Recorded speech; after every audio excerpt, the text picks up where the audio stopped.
Nas primeiras luzes de um inverno pesado, cheguei às bordas de Northwood, um lugar tão remoto e esquecido que parecia existir fora do tempo. A estrada serpenteava entre bosques cerrados, árvores centenárias torcendo seus galhos como dedos deformados que rasgavam a névoa leitosa. O frio entrava por entre as costuras do meu sobretudo, e o som dos cascos da égua alugado era engolido pelo silêncio espesso da madrugada. Eu estava só, mas sentia uma presença observadora, como se cada sombra atrás de mim fosse mais densa do que deveria ser. Ali, segundo diziam, a história tinha raízes profundas demais para se arrancar e segredos que resistiam até o fogo. Não era apenas uma visita jornalística, era um chamado, uma convocação silenciosa de algo que se escondia há gerações. O governo, décadas atrás, abafara qualquer menção aos desaparecimentos que assolavam a região entre 1855 e 1890. Falava-se em febres, em acidentes infelizes, em azares trágicos, uma sequência macabra de noivos, herdeiros e convidados que sumiam como se a própria terra os tivesse engolido. Mas documentos esquecidos no cartório de um condado vizinho, que cheguei a ver com minhas próprias mãos, contavam outra história. Uma história que a família Crowley, poderosa e intocável, pagara para enterrar. Era a promessa de riqueza que exigia sangue, um pacto obscuro que transformava símbolos de fé em templos de horror. Ao adentrar naquelas terras, eu sabia que a linha entre lenda e verdade seria tênue demais para se perceber a tempo. Os portões de ferro da mansão Blackwood emergiram da névoa como uma ferida na paisagem. Eram altos, retorcidos, cada lança arrematada com flores de lis sombrias que pareciam rir de quem ousasse entrar. No centro, gravado no aço oxidado, o brasão dos Crowley, um corvo de asas abertas, olhando de cima como um carrasco silencioso.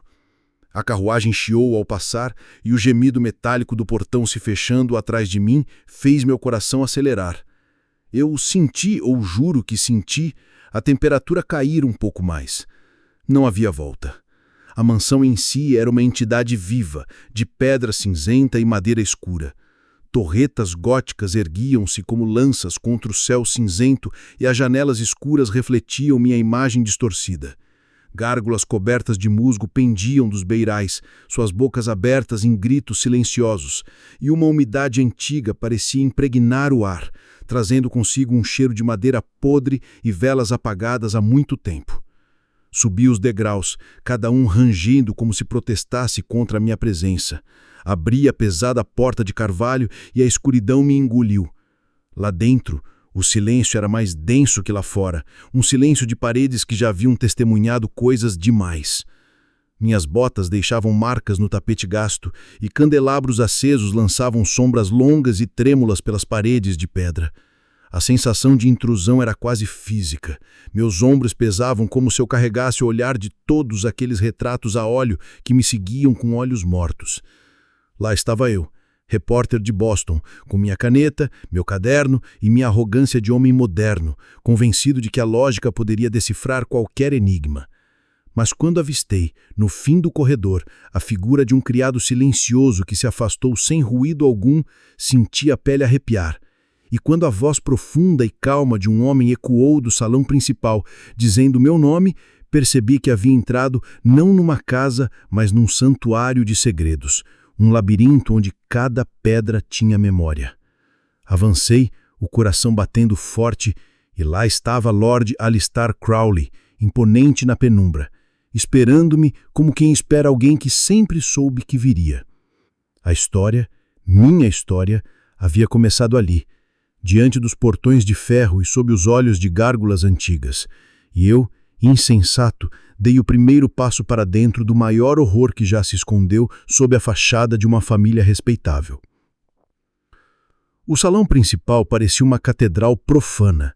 O teto abobadado sustentava vigas negras que lembravam ossos expostos e, sob a luz trêmula das velas, figuras esculpidas em madeira se contorciam em gestos de dor silenciosa. Lord Alistair Crowley avançou alguns passos e o som de suas botas ecoou naqueles corredores. Ele não precisou de palavras para afirmar sua autoridade. Seu movimento fez com que 2 criados surgissem das sombras e levassem minha mala para um quarto no andar de cima. Senti que cada gesto naquela casa seguia um protocolo que eu não conhecia e que qualquer deslize poderia custar caro. A noite caiu com uma rapidez quase sobrenatural e fui conduzido à sala de jantar. Ao cruzar a porta, o ar mudou. O cheiro de cera derretida em madeira encerada misturava-se com algo doce e enjoativo, como flores deixadas para apodrecer em um vaso esquecido. O candelabro central lançava um brilho dourado sobre a longa mesa coberta com linho impecável e os lugares estavam postos com talheres de prata e taças de cristal fino que tremiam levemente ao menor toque. Lord Alistar ocupava a cabeceira com a gravidade de um soberano. Seus olhos cinzas me examinavam com um interesse distante, como se já soubessem mais sobre mim do que eu mesmo. À sua direita, Lady Serafina era a imagem perfeita de uma anfitriã gentil, vestida de seda clara, cabelos blondos presos num coque meticuloso, um sorriso sereno que parecia congelado no tempo. Mas seu olhar era de gelo. Cada vez que nossas atenções se cruzavam, sentia como se estivesse sendo pesado e medido, como um animal prestes a ser abatido. Ao longo da mesa estavam alguns parentes distantes e 2 homens de aparência respeitável, um juiz local e o pastor da vila. Suas conversas eram abafadas, mas percebia-se a tensão nas mãos que se entrelaçavam no colo, nos olhos que evitavam olhar para as portas. Enquanto eu me sentava, uma criada silenciosa serviu o vinho e o cheiro intenso do tinto quase mascarou a nota metálica que percebia ao primeiro gole. O jantar começou com pratos elegantes demais para um lugar tão afastado do mundo civilizado. Sopas espessas, carnes macias ao ponto e legumes em molhos delicados. Mas cada garfada me parecia desprovida de sabor, como se a comida fosse apenas um ritual necessário. Conversas banais surgiram, o clima, as colheitas, a política estadual, mas cada frase soava ensaiada, vazia. O juiz elogiava a generosidade da família e Lady Serafina respondia com um sorriso suave. O pastor falava da importância da fé e Lord Alistar murmurava assentindo. Era uma coreografia bem ensaiada, onde cada gesto carregava significados ocultos.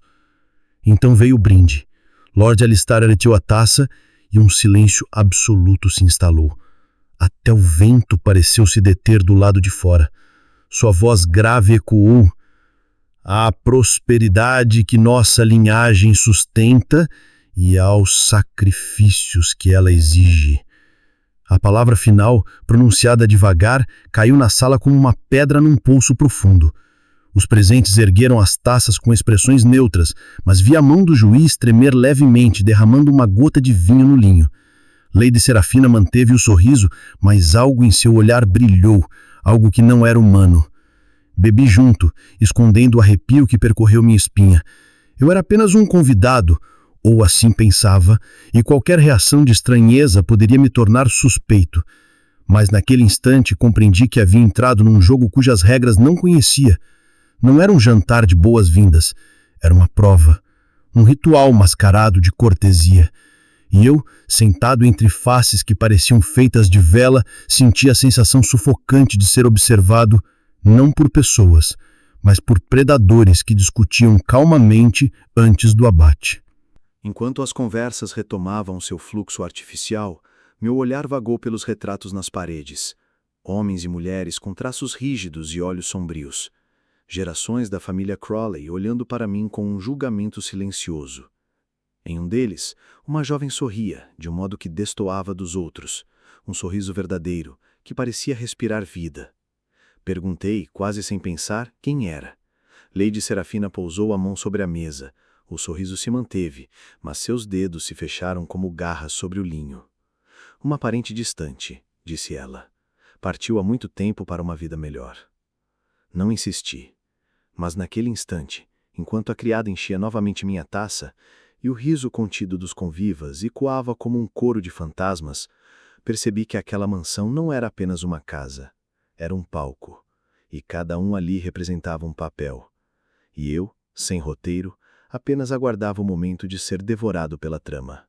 A manhã seguinte nasceu cinzenta, e a névoa ainda pairava como um véu sobre a aldeia de Hollow Creek. Desci cedo, antes do horário combinado para o café, e pedi a um dos criados que me indicasse o caminho até a vila. Ele hesitou por um instante, mas obedeceu, apontando com um gesto rígido, sem dizer palavra. A cada passo, o ar parecia mais leve longe da mansão, mas ainda carregava um cheiro de folhas mortas e terra molhada, como se a floresta inteira respirasse comigo. O caminho era estreito, ladeado por muros de pedra cobertos de musgo, e eu sentia que a qualquer momento alguém surgiria entre as árvores. Hollow Creek parecia parada no tempo, casas baixas de madeira, fumaça saindo das chaminés, crianças brincando com bonecas feitas à mão, mas havia algo nos rostos, uma sombra, uma reserva inquieta.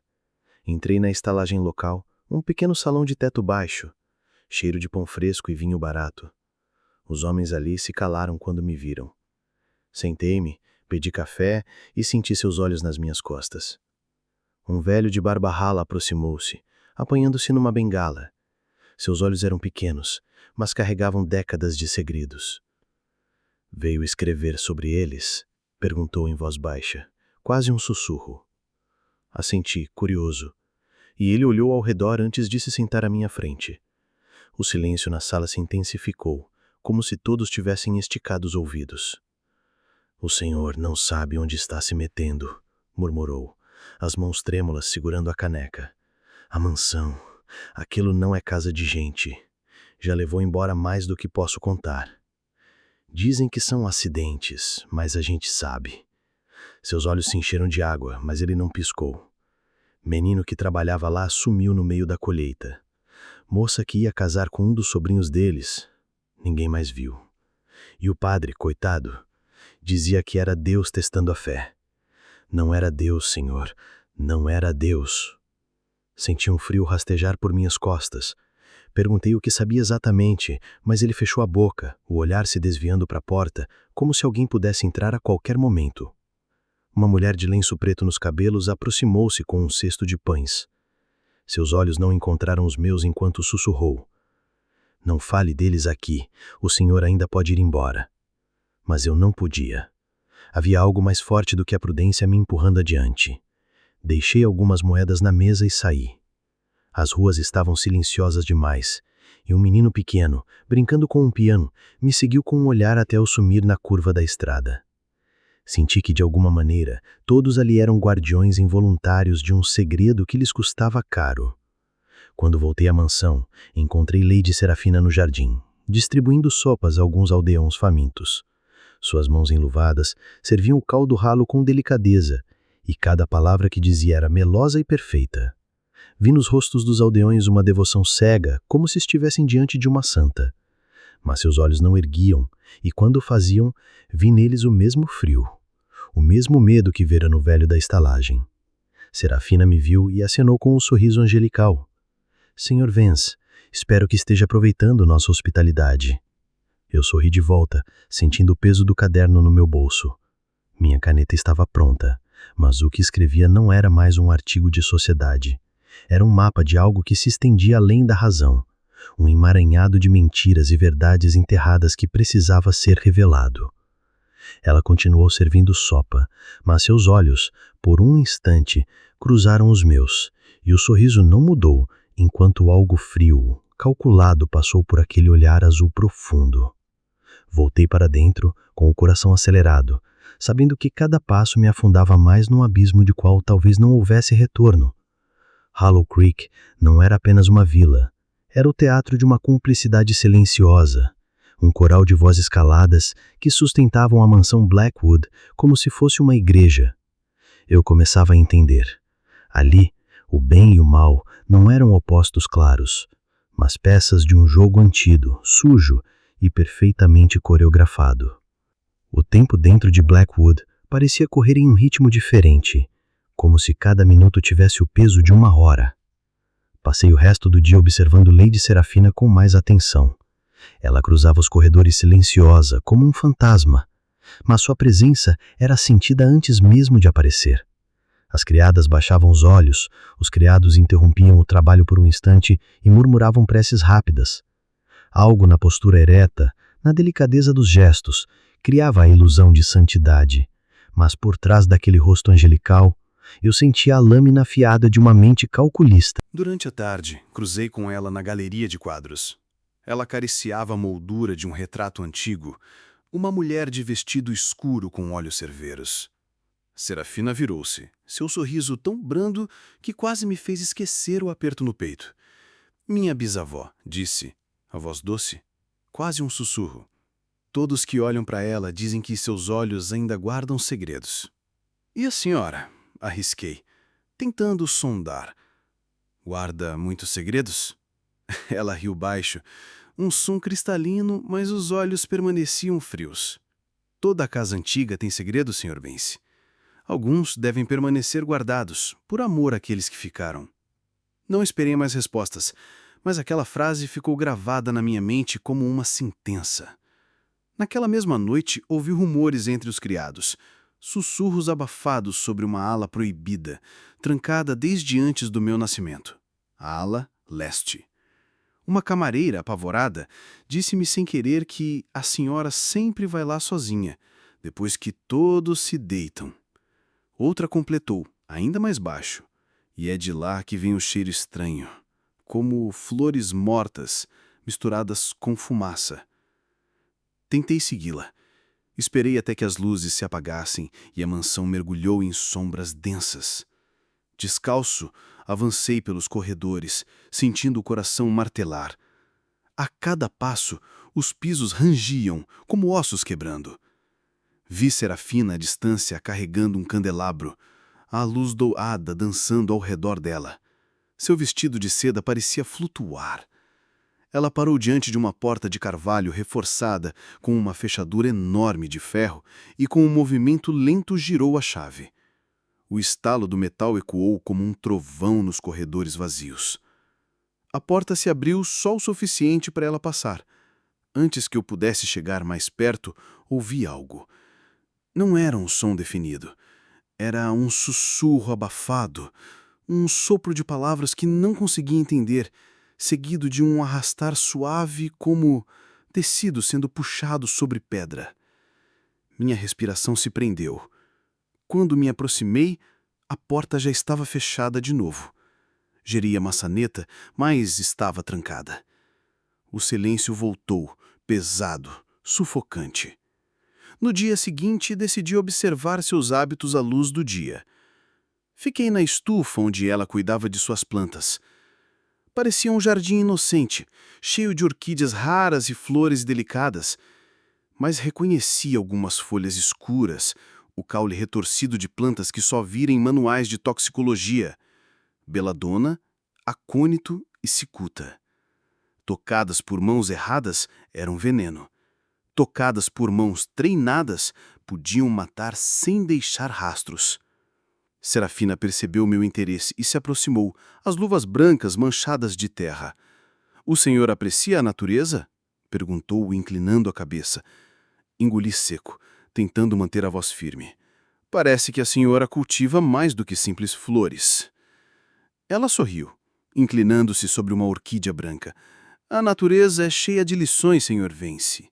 Algumas plantas curam, outras punem. Cabe a nós decidir o uso." Seus dedos deslizaram pelo caule da orquídea e eu senti um arrepio gelado percorrer minha espinha. Voltei ao meu quarto com a certeza de que aquela mulher era guardiã de segredos tão antigos e perigosos quanto as raízes das árvores ao redor de Blackwood. Não era apenas a esposa de um patriarca, mas a diretora de uma peça sombria, onde cada ator desempenhava um papel calculado. E eu, intruso naquele teatro, senti a cada instante que minhas falas improvisadas estavam me condenando lentamente, enquanto os olhos frios de Lady Serafina me seguiam, de cada canto escuro, aguardando o momento certo de fechar as cortinas sobre mim. Canin era a sombra viva de Blackwood. Nunca ouvi sua voz, mas o peso da sua presença preenchia os corredores como um nevoeiro invisível. Era um homem enorme, ombros tão largos quanto a própria porta da cozinha, mãos grandes e calosas que podiam partir lenha com um simples golpe. Seus passos eram silenciosos demais para alguém de tamanho.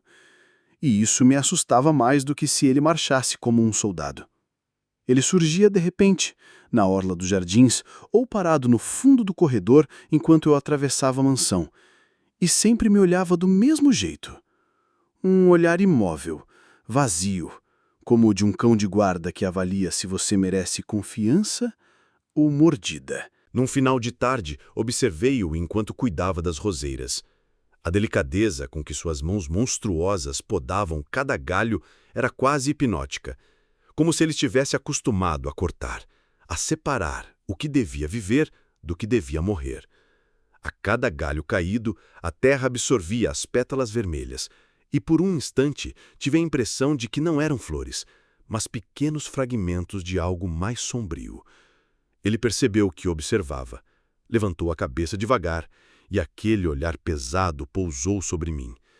Não havia ameaça explícita, mas senti o estômago revirar. Eu sabia, sem saber como, que aquele homem era capaz de enterrar segredos e corpos sem deixar vestígios.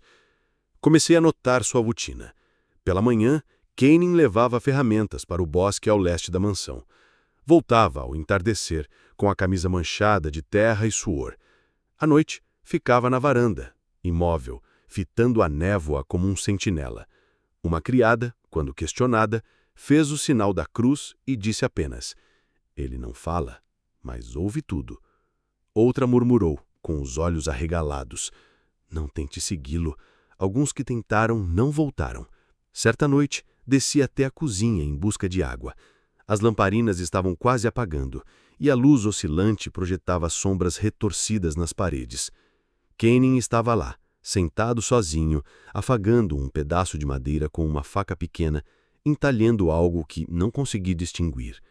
Parei na porta, mas ele não se moveu. O som da lâmina raspando a madeira era o único ruído no ambiente. Avancei um passo, a tábua do piso rangeu e ele ergueu os olhos. Por um instante que pareceu eterno, fiquei preso àquele olhar negro, profundo, onde não havia emoção, apenas a certeza de que ele conhecia cada centímetro daquele lugar e cada segredo que ele guardava. Havia rumores entre os criados de que Kanin era mais velho do que aparentava, que já servira o pai e o avô de Alistair. "Ele nasceu com a casa", disse uma copeira certa vez, tentando rir para quebrar o medo, "e vai morrer com ela." Era como se ele fosse parte do próprio pacto que sustentava aquela família, o braço executor de ordens que ninguém ousava discutir. Numa manhã, segui-o discretamente até a orla da floresta. O céu estava coberto de nuvens pesadas e o ar tinha um cheiro de chuva. Kanin caminhava devagar, carregando uma pá ao ombro. O som ritmado dos pássaros cessou de repente quando ele parou perto de uma clareira escondida. Fiquei atrás de um carvalho antigo observando. Ele fincou a pá na terra e começou a cavar com movimentos calculados, silenciosos. Não era um buraco de plantio. Era fundo demais, largo demais. A cada enxadada, a terra escura se amontoava ao lado e um cheiro úmido, quase metálico, começou a subir do solo. Meu coração acelerou. Aquele homem não estava apenas cuidando do jardim. Ele estava preparando um túmulo. Kanin parou, enxugou o suor da testa e olhou ao redor. Por um segundo, seu olhar pareceu pousar exatamente onde eu estava escondido. A sensação foi tão forte que senti minhas pernas amolecerem. Mas ele apenas voltou ao trabalho com a mesma paciência mortal de sempre. Retornei à mansão apressado, lutando para manter a respiração estável. Naquela noite, enquanto o vento soprava contra as janelas, pensei nas histórias da vila, no sussurro sobre pessoas que sumiam sem deixar rastros, e compreendi que Kanin não era apenas um criado. Ele era a pá e a terra, o homem que transformava segredos em raízes e que os mantinha presos para sempre ao solo amaldiçoado de Blackwood. Havia um retrato na biblioteca que me perseguia. Entre os rostos severos e impassíveis da linhagem Crowley, ela era um sopro de vida. Lillian, jovem, cabelos castanhos presos de forma descuidada, um sorriso aberto que parecia impossível naquele ambiente pesado. Seus olhos brilhavam como se estivessem prestes a rir de um segredo inocente. Perguntei ao mordominho sobre ela, e ele respondeu rápido demais, desviando o olhar. Partiu. Foi embora. Mas havia algo no tom, um peso, como se a palavra partiu escondesse algo podre. No dia seguinte, durante uma inspeção aparentemente inocente aos aposentos de hóspedes, encontrei o quarto que fora dela. Um quarto que, segundo os criados, estava em ordem para receber visitas, mas tinha um ar estranho, como se tivesse sido arrumado às pressas. Vasculhei cada canto até encontrar, no fundo de uma caixa antiga, um pedaço de papel amarelado. Era uma carta, escrita em uma caligrafia que começava firme e depois se tornava trêmula, irregular. Dizia: "Minha querida amiga, preciso sair deste lugar. Eles sorriem, mas por trás dos sorrisos há algo terrível. Ouço coisas à noite. Sinto que sou observada. Isto não é uma casa, é uma jaula. E temo que logo a porta se fechará para sempre. Reze por mim." A carta parou abruptamente, como se a mão tivesse sido arrancada do papel. O coração acelerou. Aquela carta não falava de uma fuga apaixonada. Falava de medo. E na moldura dourada do retrato na biblioteca, o sorriso de Lillian parecia agora um pedido de socorro congelado no tempo. Naquela noite, desci até o porão em busca de mais pistas. O cheiro de morfo era sufocante e as paredes de pedra estavam cobertas de marcas antigas. Uma vela na mão tremia com a minha respiração. Em um canto esquecido, encontrei uma caixa de madeira com iniciais gravadas: LC. Dentro, apenas um medalhão de ouro com um retrato em miniatura de Lillian. O vidro estava trincado, mas seus olhos ainda brilhavam ali, me fitando com a mesma urgência silenciosa. Ao subir, quase colidi com Lady Serafina no corredor. Sua simpatia era gentil, mas seus olhos caíram sobre o medalhão em minha mão. Por um instante o sorriso vacilou, não bastante para que qualquer outro notasse, mas suficiente para mim. Ela se aproximou, os passos tão silenciosos quanto o toque de um gato. "Ah, encontrou algo da querida Lillian", disse, estendendo a mão enluvada. Guardei o medalhão no bolso com um movimento rápido, respondendo com um sorriso forçado. "Sim, uma lembrança bonita." Ela inclinou a cabeça, os olhos frios perfurando os meus. "Memórias são preciosas, mas algumas devem permanecer enterradas." A frase, dita com doçura, fez meu sangue gelar. Fui para o meu quarto e tranquei a porta, mas passei horas sentado na cadeira, encarando o medalhão na palma da mão.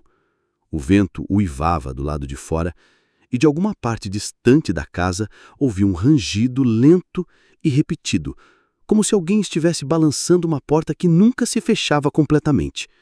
Fechei os olhos e vi Lilia no retrato sorrindo, enquanto a casa ao redor dela se transformava numa jaula, exatamente como descrevera na carta. A cada segundo, Blackwood parecia mais viva e eu mais prisioneiro. A verdade não estava apenas nos documentos escondidos, mas nos objetos deixados para trás, nos olhares que evitavam o meu, nos sussurros abafados que se calavam quando eu me aproximava. Lillian não partira. Lillian fora engolida. E eu começava a entender que, se não tomasse cuidado, a casa também me devoraria. As páginas amareladas do diário de Elisa eram um convite proibido para dentro de um mundo que não deveria existir. Eu as lia sob a luz trêmula de uma vela, sentado no chão frio do meu quarto, com a porta trancada e o ouvido atento a qualquer passo no corredor.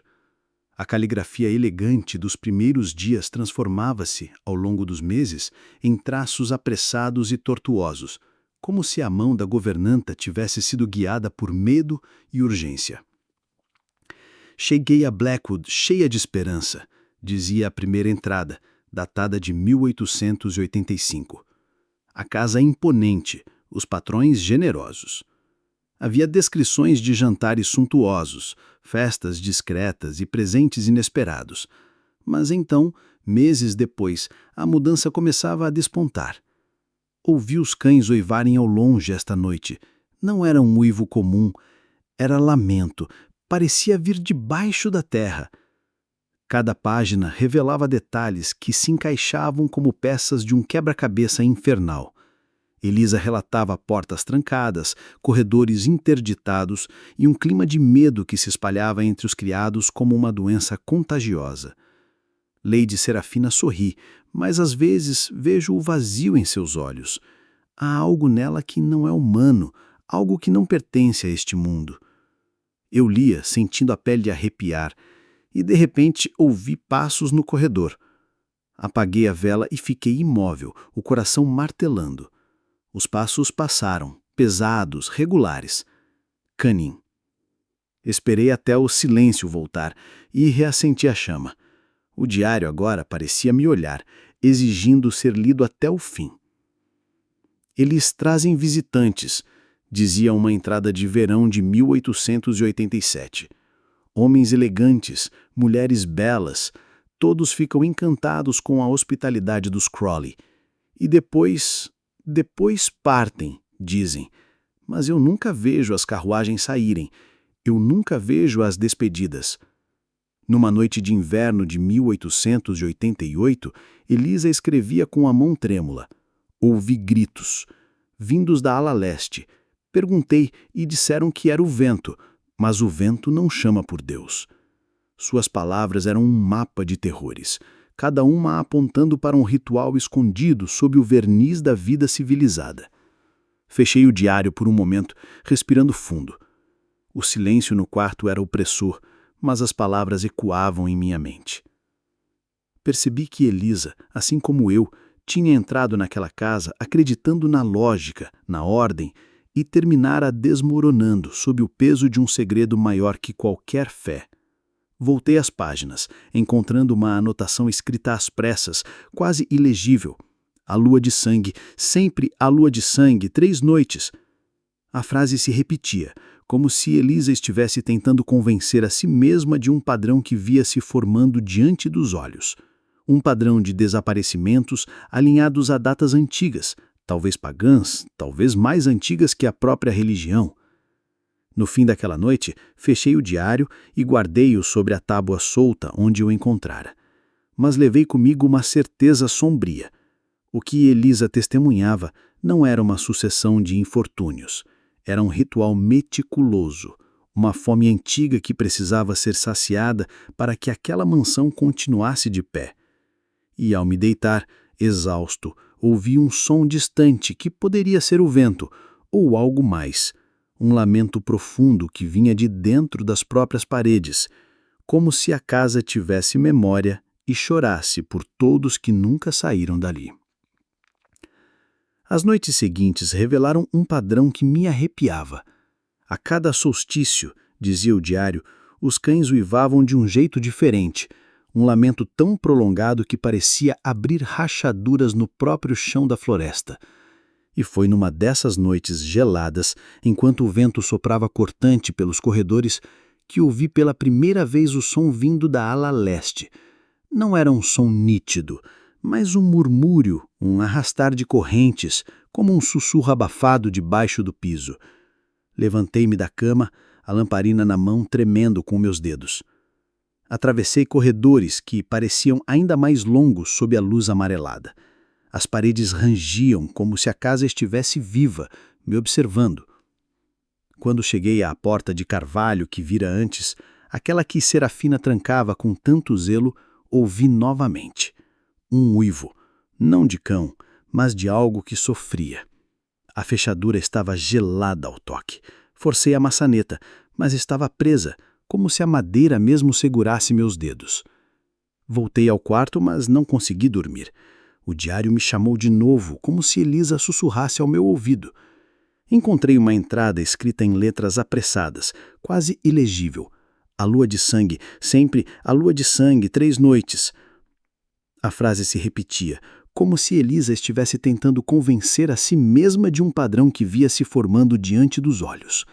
Um padrão de desaparecimentos alinhados a datas antigas, talvez pagãs, talvez mais antigas que a própria religião.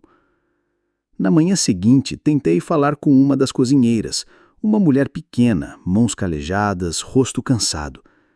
Perguntei sobre a ala leste. Ela se encolheu, sacudindo a cabeça com violência. Não vá lá, pelo amor de Deus, senhor, não vá.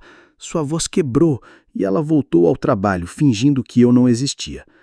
Durante o jantar, fingi indiferença enquanto observava Lady Serafina trocar olhares silenciosos com o marido. Havia algo naquela cumplicidade, uma linguagem muda que só eles entendiam. Quando o brinde foi feito naquela noite, percebi que as palavras de Alistair eram as mesmas, mas havia algo diferente no tom, um peso maior. Que nossos sacrifícios continuem a nos proteger?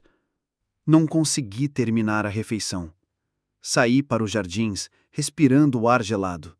A mansão atrás de mim parecia observar com seus olhos escuros.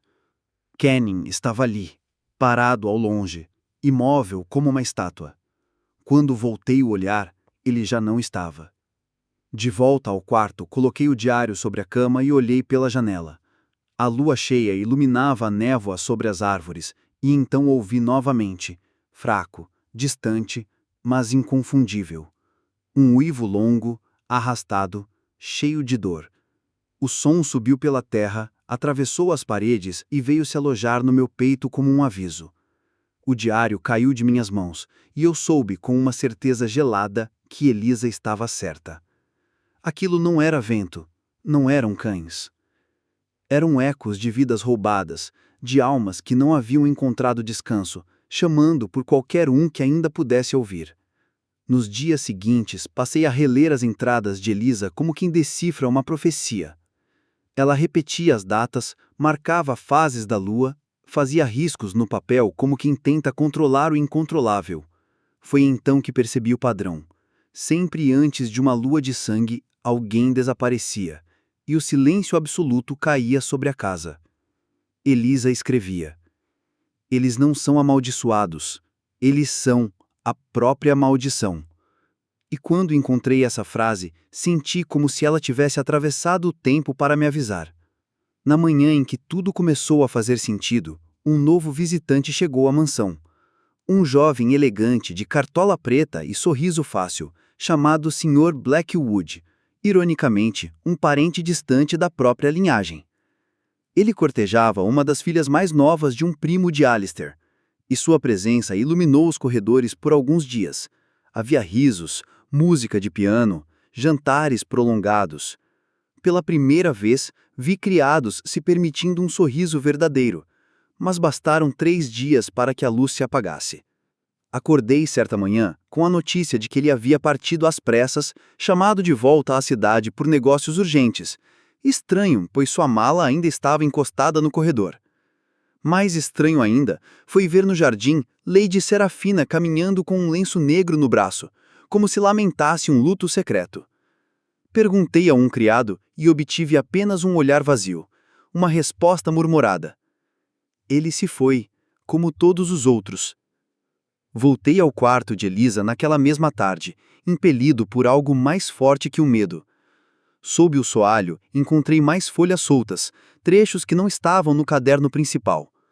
Num deles, datado de um inverno anterior, ela escrevera: "Sr. Thomas também partiu assim, depois de um sorriso no jantar. Lembram-se? Antes do solstício. Eles sempre escolhem alguém antes do solstício." Minha respiração acelerou, a mão tremendo ao passar para a próxima frase. "Não são acidentes. É o preço. É o pacto." A lua de sangue estava prevista para dali a 3 noites. Eu não conseguia ignorar mais nada.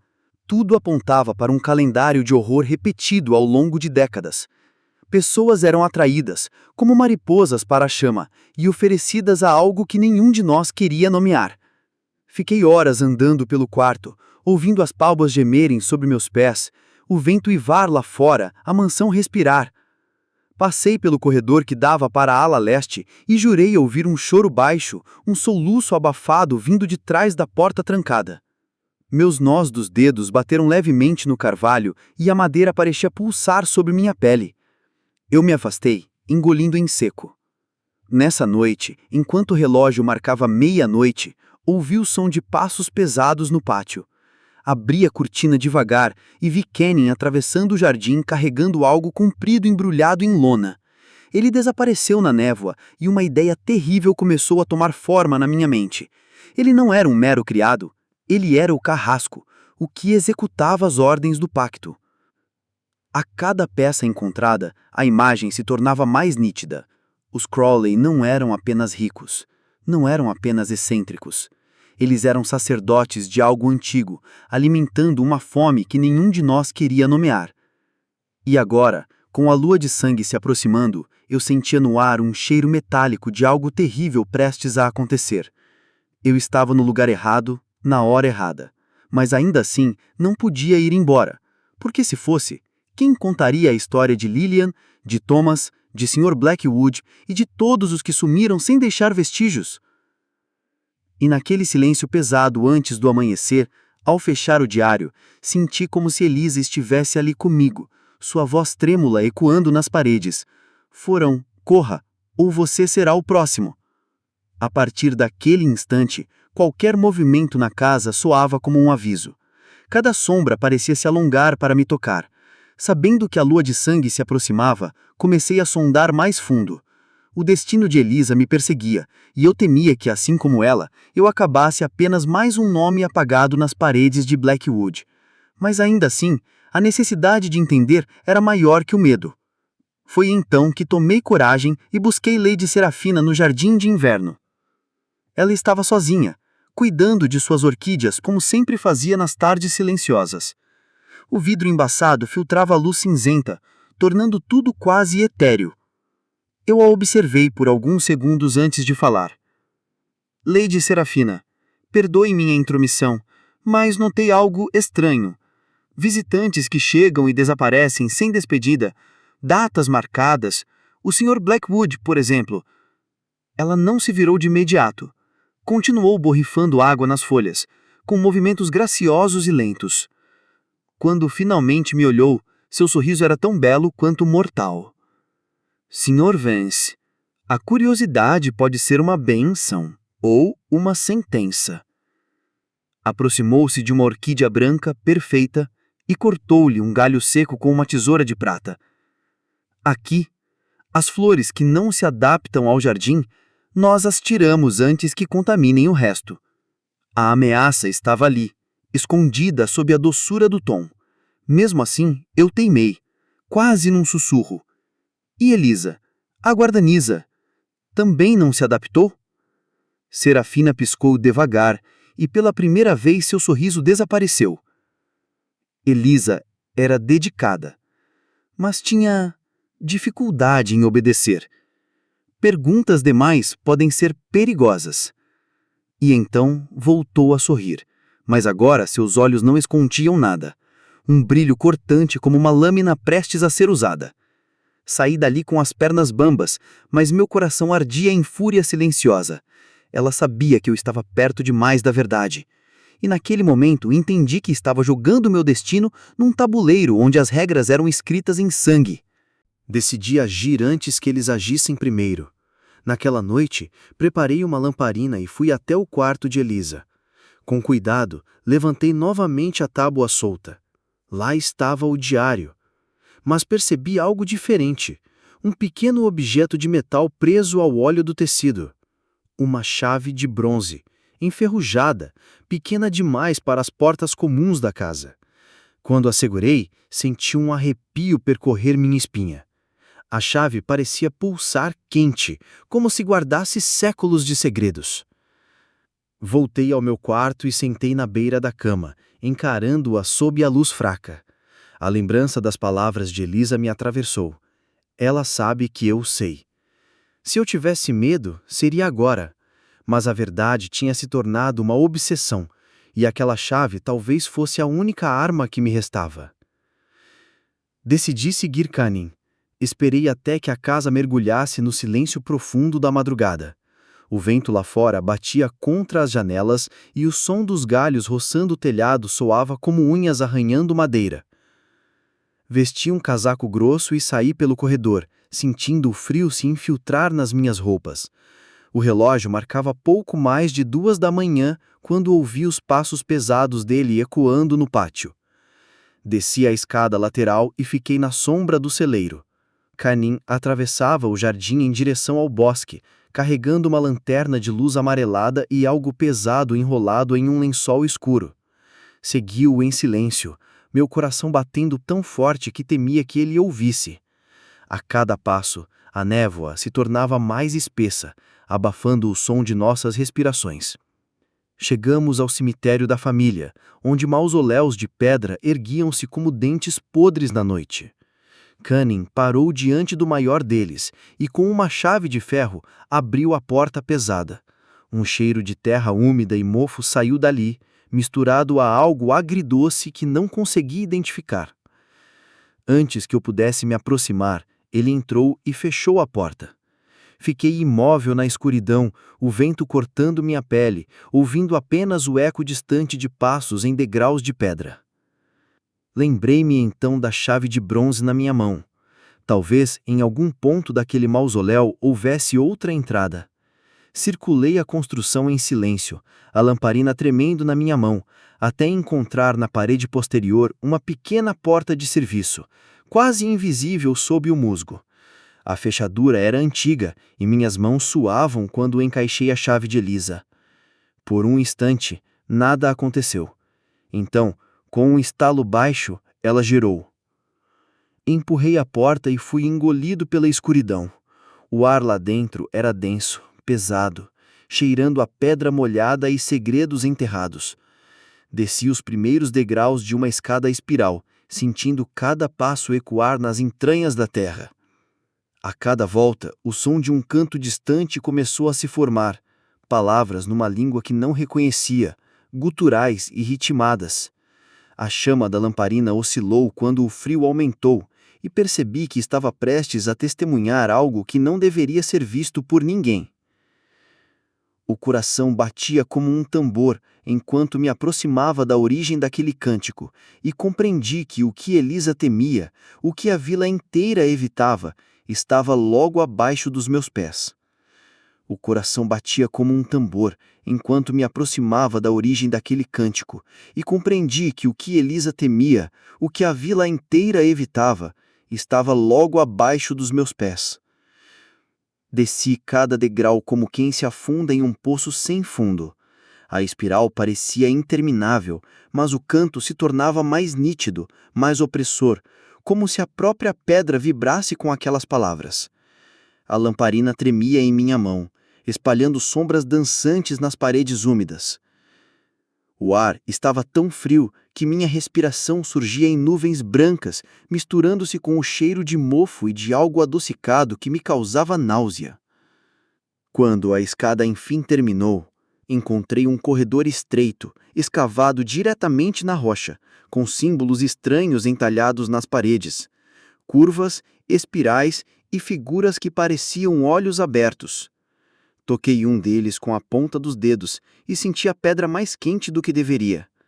A cada passo, a sensação de estar sendo observado aumentava, como se a própria rocha tivesse consciência. Segui adiante e logo percebi uma luz pálida emanando de uma abertura à frente. Aproximei-me devagar, encostando-me na parede, espiando pelo vão. O que vi fez o coração parar um instante. Uma câmara imensa, com o teto abobadado sustentado por colunas de pedra negra. No centro, um altar de obsidiana refletia a luz trêmula de dezenas de tochas. Em torno dele, figuras encapuzadas cantavam numa língua que eu não compreendia.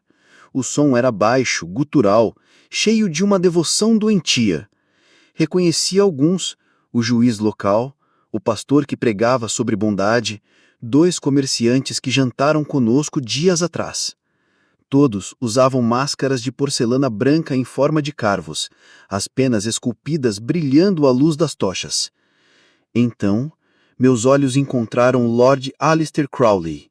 Vestia um manto carmesim que se arrastava pelo chão e nas mãos segurava um punhal de lâmina curva.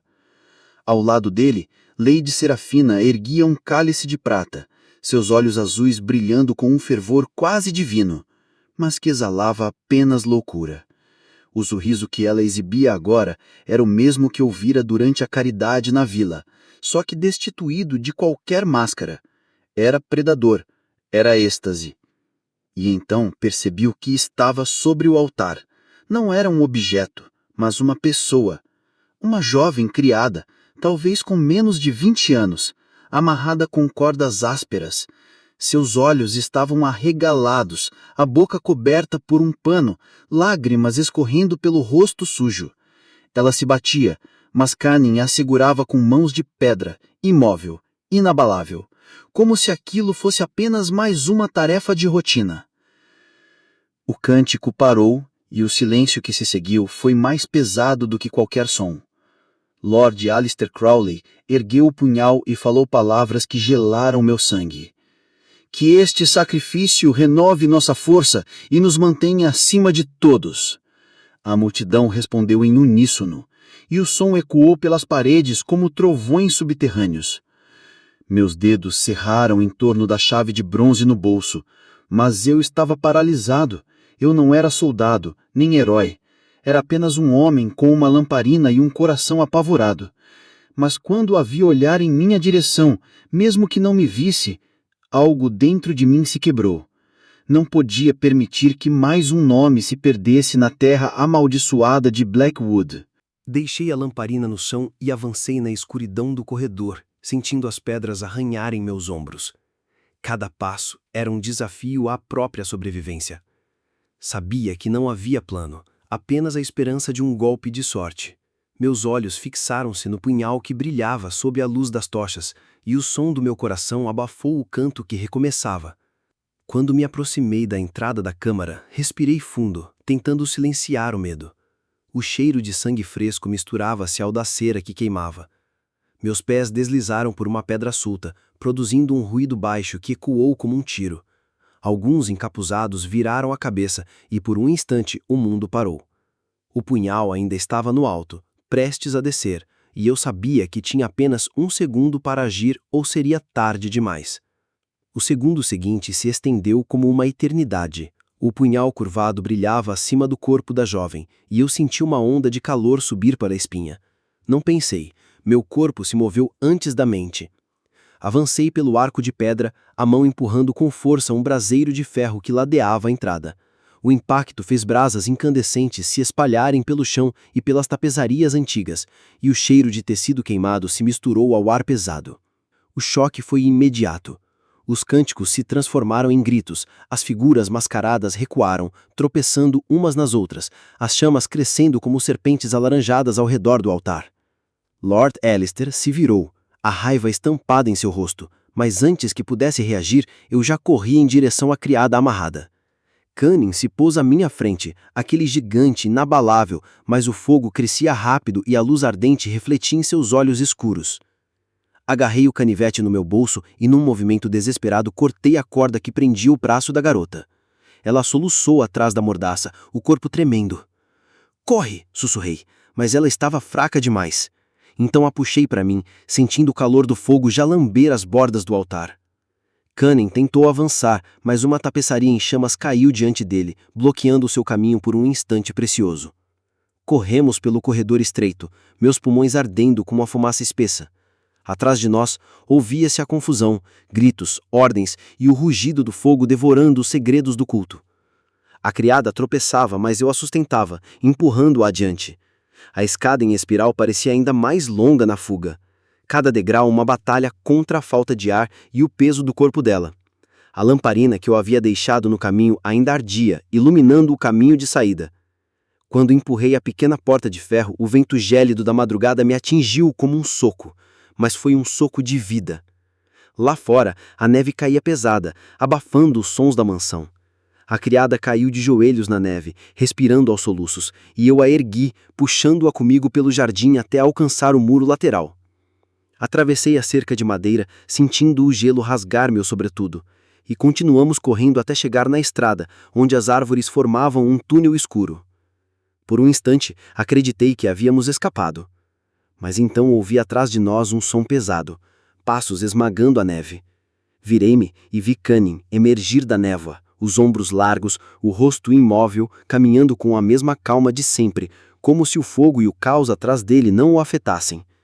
A cada passo, a distância entre nós diminuía, e percebi que não havia como correr mais rápido do que aquele homem. Vai! Gritei para a criada, empurrando-a para dentro do bosque. Peguei uma pedra do chão, minhas mãos trêmulas, e a atirei em direção a Cunning. A pedra ricocheteou em seu ombro, mas ele não parou. Seus olhos pequenos e escuros fixaram-se nos meus, e naquele instante percebi que ele não estava apenas obedecendo ordens. Havia algo nele, algo ancestral, uma lealdade que transcendia qualquer compreensão. Recuei, sentindo a neve afundar sob meus pés. Cunning ergueu a pá que ainda carregava e avançou.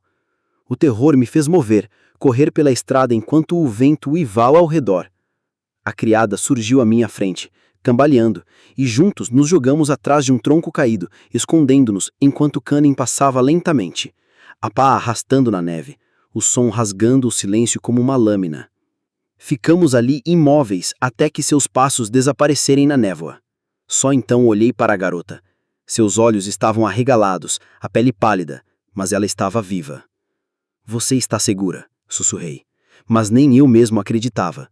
Porque ao longe, no coração da escuridão, a mansão Blackwood ainda erguia suas torres contra o céu, e eu sabia que a luta estava longe de terminar. O fogo que começara no subterrâneo iluminava agora a noite e o cheiro de fumaça misturava-se ao vento gelado. Eu não tinha para onde ir, não tinha aliados, apenas um diário, uma chave de bronze e a jovem nos meus abros, prova viva de um horror que poucos ousariam acreditar. A cada passo na neve, o frio queimava minhas pernas, mas a ideia de justiça me mantinha em movimento. Corremos até que as forças nos abandonaram. O bosque parecia infinito, a neve subindo até os tornozelos e abafando cada som, exceto nossas respirações ofegantes. O céu já clareava no horizonte quando chegamos a uma estação secundária, que levava para fora das terras de Crowley. O vento trazia o cheiro de madeira queimada, um lembrete de que a mansão atrás nós estava em chamas, mas o mal que residia nela não seria destruído tão facilmente. A jovem, ainda trêmula, apoiou-se em mim e finalmente falou, a voz rouca. Eles iam me matar, como os outros. Eu ouvi os gritos debaixo da casa. Suas palavras me atravessaram como gelo. Eu queria acalmá-la, mas cada frase dela confirmava o que Elisa escrevera, o que os vilajanos sussurravam. O ritual não era lenda, era realidade, e eu tinha acabado de interromper um deles. Decidi que precisava de ajuda. Caminhamos por horas até chegar à pequena estação de Hollow Creek. O sol começava a despontar, mas a neblina ainda cobria a paisagem como um sudário. Entrei na delegacia do xerife Beckett com a garota ao meu lado. Ele se levantou de sua cadeira rangente, com os olhos arregalados ao ver o estado de nós dois. Meu Deus, o que aconteceu? Leia isto, disse, jogando o diário de Elisa sobre a mesa. O xerife abriu as páginas com mãos trêmulas, mas seu rosto empalideceu. Olhou para mim, depois para a garota. Ela, ainda em choque, apenas sussurrou. Eles cantavam, máscaras de corvos, o sangue. Beckett fechou o diário com força, os olhos fixos no chão. Você não entende. Não há o que fazer. Eles são a lei aqui. Eles são tudo. Sua voz saiu quase um sussurro de desespero. Eu bati na mesa, a raiva me dominando. Então você prefere continuar cúmplice? Quantos mais precisam sumir para você se mexer? Ele ergueu o olhar e vi lágrimas contidas nos olhos cansados. Você não sabe com o que está lidando. Mas eu sabia, e naquele instante entendi que não poderia contar com ninguém naquela vila. Peguei a garota pela mão e saí da delegacia sem olhar para trás. Ela me seguiu em silêncio e por um instante senti que estavam sozinhos contra o mundo. Mas o destino tinha outros planos. Na estrada principal, uma carruagem negra surgiu na curva, rápida demais para um veículo comum. O cocheiro vestia um casaco pesado, o rosto oculto pela aba do chapéu. Quando passou por nós, senti o olhar de alguém de dentro da cabine, um olhar frio e calculado. Lady Serafina. Por um instante que pareceu congelar o tempo, nossas atenções se encontraram através do vidro embaçado. Ela sorriu, um sorriso lento, cheio de certeza.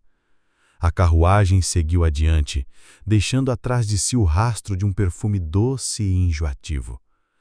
Eles sabem.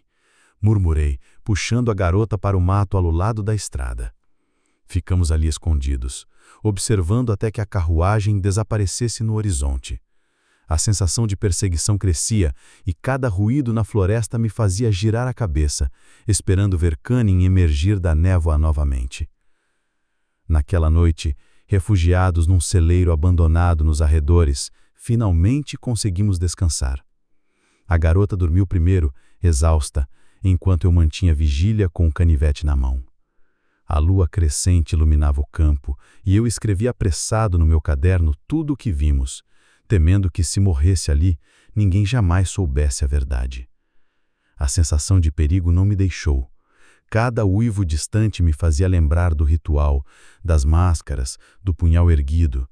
A chave de bronze ainda estava comigo, aquecendo minha palma como se tivesse vida própria. O diário de Elisa repousava ao meu lado, as páginas abertas na última frase.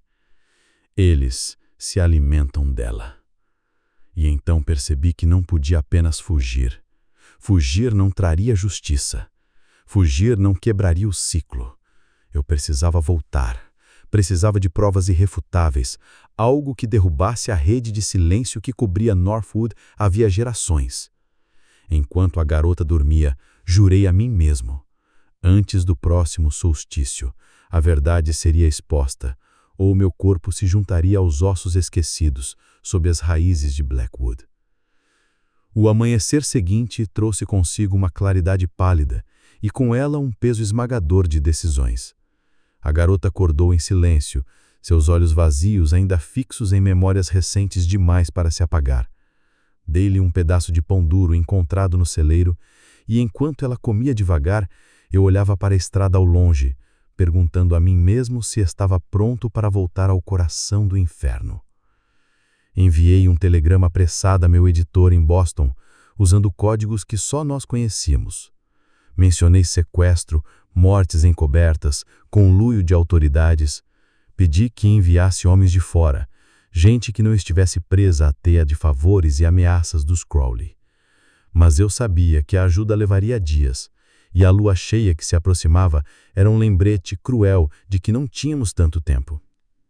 Deixei a garota na proteção de um casal de camponeses que encontrei no caminho, oferecendo tudo o que tinha no bolso para que a escondessem. Eles aceitaram com olhares assustados, sem fazer perguntas, como se soubessem muito bem de quem estavam fugindo.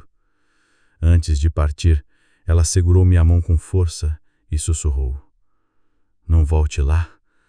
Eles sempre encontram quem volta." Eu sorri, mas o sorriso não chegou aos meus olhos. Caminhei sozinho de volta a Blackwood. A neve havia parado, mas o vento frio assoziava entre as árvores nuas. Quando os portões de ferro surgiram à frente, senti meu estômago revirar, mas avancei mesmo assim. As chamas da noite anterior haviam deixado marcas escuras nos muros, mas a mansão ainda estava em pé, imponente, como se nada pudesse destruí-la. Entrei pela lateral, usando uma pequena chave que encontrara no quartinho de ferramentas. Os corredores estavam silenciosos, e a fumaça dos incêndios subterrâneos havia subido pelas frestas, deixando um odor persistente de madeira queimada e algo mais, algo doce e podre. Passei pelas salas vazias até chegar à biblioteca. Puxei a escada de madeira e alcancei os livros mais altos, procurando por compartimentos ocultos. Depois de horas, encontrei uma fenda atrás de um volume de contabilidade. Dentro havia envelopes envelhecidos, lacres quebrados, cartas trocadas entre nomes influentes da região. Cada uma mencionava ofertas, renovação, tributos anuais. Era a prova escrita do pacto. Guardei tudo na mochila e desci as escadas com cuidado. Mas o destino parecia já me esperar. No corredor, Cunning estava parado, imóvel como se fosse parte da parede. Seus olhos escuros me fixaram e o silêncio entre nós era tão profundo que podia ouvir meu coração bater. Não havia raiva nele, apenas certeza. Larguei a mochila no chão e dei um passo para trás, mas ele avançou um passo à frente e o corredor pareceu se estreitar. Tentei correr para a escada, mas o braço de Cunningham me alcançou com a força de um grilhão. Caí de lado, sentindo a dor percorrer minhas costelas. Lutei, acertei um golpe com um canivete em seu antebraço, mas ele não soltou. Seu rosto permaneceu impassível enquanto me erguia como se fosse um saco de farinha. O cheiro de terra e suor impregnava suas roupas. Não, murmurei, mais para mim mesmo do que para ele, e chutei suas ternas. Ele cambaleou e aproveitei para agarrar a mochila e correr pela escada em direção ao sótão. Atravessei uma porta estreita e tranquei por dentro, prendendo a respiração enquanto seus passos ecoavam nos degraus abaixo. Olhei ao redor. Era um aposento antigo, esquecido, cheio de móveis cobertos por lençóis e retratos virados contra a parede. Abri uma das janelas, mas a queda seria muito alta. Vasculhei a sala por algo que pudesse usar como arma. Encontrei apenas um velho crucifixo de hierro e o segurei firme, mesmo sem saber se teria algum efeito contra aquele homem que parecia mais uma força da natureza do que carne e osso. A maçaneta começou a girar. A madeira rangeu e o rosto de Cunningham apareceu na fresta. Os olhos inalterados, o corpo avançando lentamente como uma maré escura. Recuei até encostar na parede, sentindo o crucifixo tremer em minhas mãos suadas. Eu sabia que, se fosse pego agora, acabaria como os outros, enterrado sobre as raízes de Blackwood, mais um segredo para o solo engolir. Então, atrás dele, um barulho surdo ecoou. Vozes, passos correndo, o som metálico de armas sendo engatilhadas. Cunningham parou, olhou para trás. Pela janela, vi luzes se aproximando pela estrada. Lanternas, dezenas delas. A ajuda de Boston havia chegado antes do esperado. O gigante recuou, seu rosto pela primeira vez demonstrando algo próximo à surpresa. Aproveitei o instante, pulei por cima de um móvel e corri para o corredor, descendo as escadas em direção ao pátio, enquanto os primeiros gritos de homens armados ecoavam pela... A mansão tremia com o som de passos apressados e ordens gritadas. Desci as escadas como um louco, agarrando firme a mochila cheia de cartas e provas. Cunningham ainda estava atrás de mim, agora movendo-se como um touro ferido, seus passos ecoando como marteladas na madeira antiga. Mas os ecos de outras botas subiam pelos corredores, vozes que não pertenciam a Blackwood. Vozes livres do medo ancestral que calava a vila. Atravessei o corredor principal e entrei na sala de jantar. As cortinas estavam queimadas nas bordas, e o cheiro de fumaça era mais forte ali. Lady Serafina estava de pé no centro da sala, como se me esperasse. Seus cabelos estavam soltos, caindo como um véu dourado sobre os ombros. E em suas mãos havia uma taça de cristal com um líquido escuro. Ela sorriu ao me ver, aquele sorriso lento e gélido que agora eu conhecia bem. "Veio buscar glória, Sr. Vance", sussurrou, sua voz suave, contrastando com o caos ao redor. "Acha que esses homens lá fora vão salvá-lo? Eles também têm seus preços. Sempre tiveram. Tenho o que preciso para expor vocês, cartas, nomes, datas e uma testemunha viva." Ela riu, uma risada baixa que fez meu estômago se revirar. "Provas? Provas desaparecem. Pessoas desaparecem. E mesmo assim, a Terra continua girando. Você acha que pode mudar isso?" Ela ergueu a taça, o líquido escuro tremendo. "Já sacrificamos mais do que você poderia imaginar. E sempre voltamos." De repente, um disparo ecoou pelo corredor. A taça se estilhaçou na mão de Serafina e ela recuou um passo, sangue escorrendo entre os dedos. Mas seu sorriso permaneceu. Atrás dela, homens armados invadiram a sala, gritando ordens. Ela ergueu as mãos lentamente, mas seus olhos fixaram-se nos meus. E naquele olhar havia uma promessa silenciosa. Isto ainda não acabou. Do lado de fora, na varanda, vi o xerife Beckett sendo contido por 2 oficiais vindos de Boston. Seu rosto estava coberto de suor, os olhos arregalados de terror e vergonha. Um dos oficiais me puxou pelo braço. "Vem conosco", gritou ele, e eu o segui, atordoado, atravessando o jardim agora iluminado por lanternas. No portão, a garota que eu salvara estava envolta em um cobertor, tremendo, mas viva. Quando me viu, seus olhos se encheram de lágrimas. "Você voltou", disse ela, a voz rouca. "E você está viva", respondi, sentindo uma onda de alívio me invadir, ainda que soubesse que nada estava realmente terminado. Atrás de nós, gritos e ordens continuavam. A mansão era agora uma fera encurralada, seus segredos expostos, sua corte de máscaras dispersa. Mas enquanto era escoltado para fora, senti o peso do diário de Elisa e da chave de bronze no bolso, lembrando-me de tudo o que fora enterrado naquele solo amaldiçoado.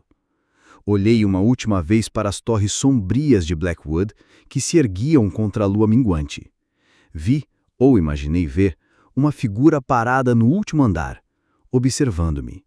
Talvez fosse Aleister Crowley, talvez apenas uma sombra, mas tive certeza de que, apesar de tudo, aquela casa e sua história não haviam acabado. A rede de silêncio e poder era muito maior do que qualquer um ali podia compreender. E enquanto nos afastávamos pela estrada nevada, a garota adormeceu ao meu lado, exausta, e eu fechei os olhos por um instante, sabendo que havia salvado uma vida, mas que muitas outras ainda estavam presas nas garras invisíveis do Pacto de Blackwood. A batalha não estava vencida, mas pela primeira vez havia uma chama acesa contra a escuridão. A viagem de volta a Boston foi envolta em um silêncio pesado. A jovem dormia encostada no banco da diligência, coberta por um cobertor grosso que os agentes haviam providenciado. Do lado de fora, as árvores passavam como vultos na escuridão, e eu mantinha o diário de Elisa sobre o colo, sentindo cada palavra nele escrita pulsar como uma ferida aberta. Eu deveria estar satisfeito. Havíamos escapado, havia provas, havia uma testemunha viva. Mas algo em mim não conseguia descansar. Enquanto o veículo balançava na estrada, comecei a anotar cada detalhe que conseguia me lembrar. Nomes, rostos, símbolos gravados nas paredes do subterrâneo, o cântico gutural, as cartas escondidas nos livros de contabilidade. Quanto mais escrevia, mais sentia a sombra de Blackwood se alongar dentro de mim. Havia uma teia maior que ainda não compreendia, fios invisíveis ligando a família Crowley a pessoas influentes demais para serem tocadas. Dias depois, já em segurança em uma pensão modesta na cidade, recebi a visita de um dos oficiais que liderara a intervenção. Ele entrou no quarto com um olhar cansado e me entregou um relatório preliminar. "Fizemos escavações", disse ele, a voz baixa. "Encontramos restos mortais. 7 corpos. Elisa, Lillian e outros que ainda não identificamos. É o bastante para um caso sólido." Fechei os olhos, um nó se formando na garganta. 7. Quantas outras covas ainda estavam ocultas? "E os Crowley?" perguntei. O oficial suspirou. "Cunning está morto. Tentou fugir, mas não resistiu aos ferimentos. Lady Serafina foi declarada insana e enviada a um sanatório de luxo. E Lord Aleister sumiu. Parece que evaporou no ar. Temos ordens para continuar procurando, mas você entende, não é?" Ele me olhou de um jeito que dizia tudo. Certos homens são grandes demais para cair. Quando ele se foi, fiquei sozinho com meus pensamentos. Peguei o diário de Elisa e folheei até a última página, onde suas letras trêmulas diziam: "Eles sempre voltam." Aquelas palavras me atingiram com a força de uma profecia. Blackwood havia sido ferida, mas não destruída. O culto perdera alguns membros, mas o pacto, a fome ancestral, poderia se abrigar em outro lugar, em outras famílias, em outros rituais. Olhei pela janela. A cidade continuava viva. Carros passando, pessoas rindo nas calçadas. E pensei na garota que salvei, em sua vida pela frente, marcada por memórias que jamais a deixariam. Pensei em Elisa, em Lillian, nos ossos encontrados e nos ossos que jamais seriam. Pensei em Beckett, no rosto derrotado do xerife, em como o medo pode moldar o destino de um lugar inteiro. Peguei a caneta e escrevi a primeira frase do meu livro. Na terra esquecida de Northwood, descobri que o verdadeiro horror não mora nos monstros, mas nos homens que os protegem. As palavras fluíram, cada linha um testemunho, cada página uma vela acesa contra a escuridão. Hoje, ao concluir estas linhas, ainda sinto o peso do pacto de Blackwood nos meus ombros. Mas também sinto algo mais, uma centelha de justiça, frágil, mas viva. Os nomes de Elisa, Lillian e dos outros não serão esquecidos. Que sirvam de aviso, de memória, de escudo. E a você que lê, peço apenas, não permita que o silêncio proteja os fortes. Questione, olhe para além das fachadas, porque os monstros usam máscaras de anjos e vivem entre nós. Se algum dia você passar por Hollow Creek e vir ao longe as ruínas da mansão, lembre-se de todos os que se perderam ali. Lembre-se de que o mal prospera onde as vozes se calam. E lembre-se de que um só sobrevivente pode acender uma luz capaz de atravessar séculos de escuridão.